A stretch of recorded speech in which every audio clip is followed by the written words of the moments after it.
In July of 2018, President Trump announced that he had picked a justice to replace the retiring Anthony Kennedy. This justice was to be the previous appellate law clerk, Brett Kavanaugh, a name now synonymous with rape accusations and an agitated admittance.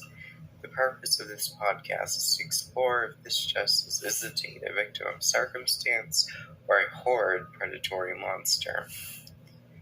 Who was this alleged serial rapist before the hearing? Why was this event so momentous in comparison to the multitude of other officials who had been labeled with the same charges? And why is he, in fact, guilty or not? To start off, let's get to know the accused Brett Kavanaugh better in order to properly assess him. He grew up in the shadow of a politically proactive family. His father was a renowned lobbyist for the cosmetic industry, while his mother was a prosecutor for the Maryland State Attorney Office. His mother was a prosecutor for the Maryland Attorney Office who was eventually able to work her way up to being a state judge for the Montgomery County Circuit. In his earlier years, he attended private Roman Catholic schools and would go on to graduate from Yale University with a bachelor's degree in history at the age of 22. From there, he entered his law degree in 1990 and began his clerkship with multiple appellate courts to pursue his goal of becoming a judge. Our story starts off with Christine Blasey hearing the announcement of the short list of nominees for the empty position left in the Supreme Court. After Kavanaugh's name was called, she reportedly contacted a Washington Post tip line in her current U.S. Representative, Anna Eshoo, about a previous high school encounter the two of them had experienced together. This experience involved her being pinned to a bed by him and one of his associates, Mark Judge, to where she was stripped and sexually assaulted. Shortly after Ford came forth publicly with her identity, another alleged victim stepped forward. Deborah Ramirez described Kavanaugh exposing himself to her before making physical contact while they were both intoxicated in college. Many of her colleagues she identified as witnesses denied seeing such an occurrence, but they all claimed to believe her. Then the infamous Michael Avenatti,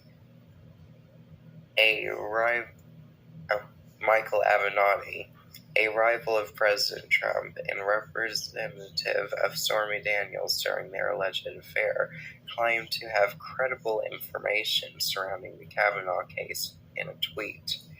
His claim to have his current client, Julie Switnick, came forth with a vulgar description of Kavanaugh, and once again Mark Judge, spiking punch at parties to render female attendants unconscious so that males could take advantage of them. Her claims soon dramatically lost credibility when she admitted on NBC News that she had honestly never seen him contaminate drinks, which led many to believe that she was set up as a scandal to hurt the president's progress in regards to this conservative integration into the Supreme Court. Finally, in the end of September, the fourth and final mainstream victim, Monroe Liggington, had written an anonymous letter signed Jane Doe to Kamala Harris, a current senator at the time. Interesting, the letter itself was addressed to current President pro tempore emeritus Charles Grassley, and once Monroe had changed the story in a congressional committee hearing, Grassley announced her identity and her reference to the FBI, where she was charged with false accusations and obstruction of justice. Many have come to believe that Monroe Liggington was bribed or pressured into conveying that she was lying in order to help Kavanaugh's case. Others believe that the Democrat Senator Kamala Harris was simply taking advantage of all the accusations being thrown to where she wrote the letter to frame him in order to prevent her personal Republican political rival, Donald Trump, from enacting a Supreme Court justice. People who believe the theory believe that Monroe Leggington simply adopted the anonymous identity to gain public clout to achieve an overarching goal of becoming famous by any means necessary.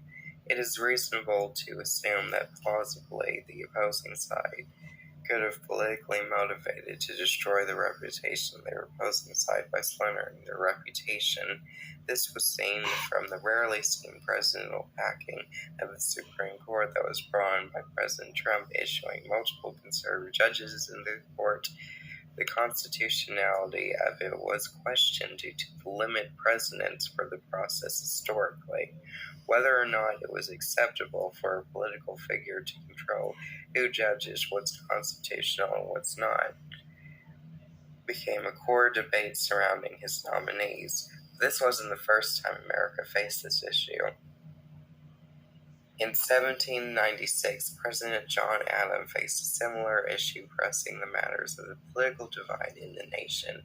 During this time, the Constitution gave the position of vice president to the runner-up of the presidential election, even if it was between two people of drastically different political beliefs. This led to John Adams' mortal rival, Thomas Jefferson, to hold office and ridicule every single decision made under his leadership. The opinion of the public, swayed by the growing debt from America's Revolution, was turned toward Jefferson's ever-forming party, referred to as the Democrat-Republican Party. These Jeffersonians, as they were called, stressed the rights of the common man and wanted states to have power greater than the federal government. To target their Federalist enemy, they referred to him as an elitist. Finally, when John Adams saw that he could not win the 1800 election, he packed the Supreme Court with Federalist judges that would enforce that the federal government was superior to state rights constitutionally. Seeing that justice can't be removed and their terms are for life, they single-handedly have the power to determine what party's policies are too extreme or too dangerous in regards to violating the supreme law of the land. In 2018, what Democrats feared at the time specifically was the tendency of conservative viewpoints to frown upon a woman's right to abortion, and they were willing to do almost anything to prevent the overturn of Roe v. Wade. Comparisons of the case were being compared to the Salem witch trials, and the comparison gained massive public attention from the press once President Trump tweeted about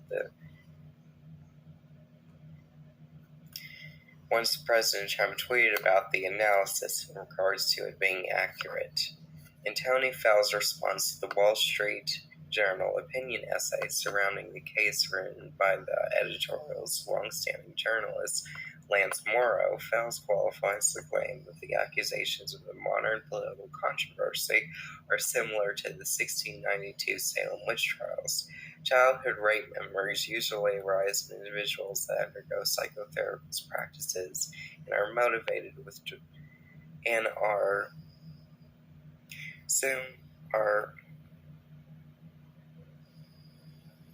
Fels qualifies the claims that the accusations of the modern political controversy are similar to 1692 Salem witch trials. Childhood rape memories usually arise in individuals that undergo psychotherapist practices and are recovered with distortions with the truth suffering and credibility. Since Christine Blasey claimed that her altercation occurred when she was 15 years of age, it is plausible that there may be underlying falsities in the review of such a traumatic experience. This is especially worth noting when considering the fact that Blasey herself is a psychology professor that participates in many of these practices that would lead to a said recoverance of the trauma. The majority of the accusers in the witch trials were also undergoing experiences at the young ages of 11 to 20, which, due to how the brain copes with stress and hysteria, would have certainly have had flaws in their experiences. The flaws in their situation didn't pertain to a monster of a person who preys upon young women sexually, but rather the believed literal links between people and the devil.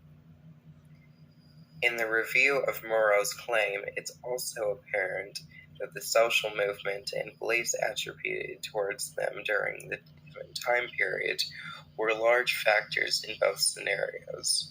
The Me Too movement, a current movement spreading awareness of sexual assault of women in the workplace, was a manner to how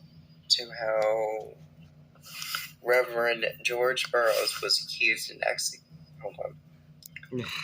The Me Too movement, a movement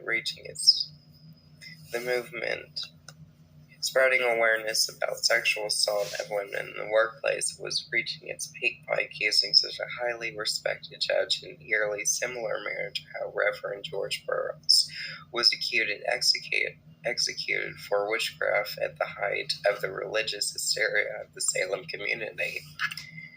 Possibly one of the more striking similarities between the two instances would be the personal motivation to slander the other side due to the previous grudges.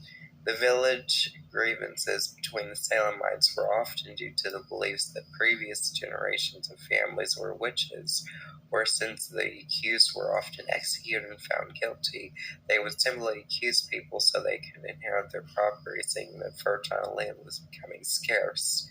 The enclosed upper-middle-class communities of the late 20th century Washington, D.C. also had quite a bit of tension in regards to the reputation of a person's family.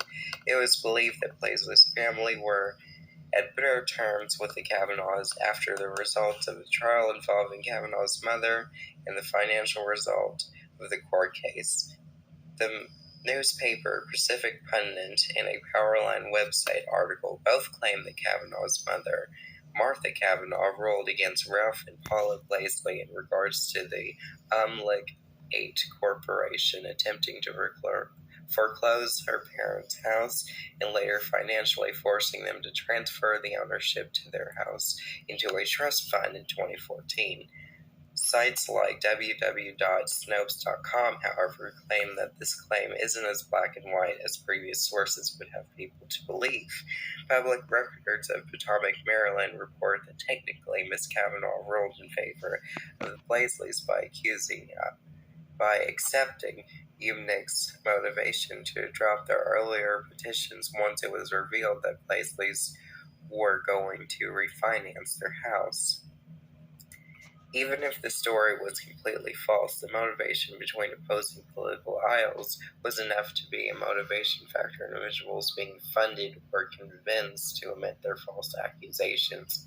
It's also worth examining once again that making a rape accusation would have been a fast way to become relatively famous to compensate for their lack of success.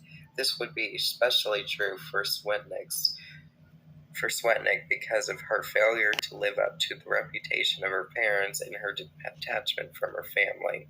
In a Washington Post interview with her father following her sexual assault claims on the would-be justice, he expressed that he and his daughter had grown apart while he was busy with work and that they hadn't talked to each other in 10 years except for the occasional email to wish the other happy birthday.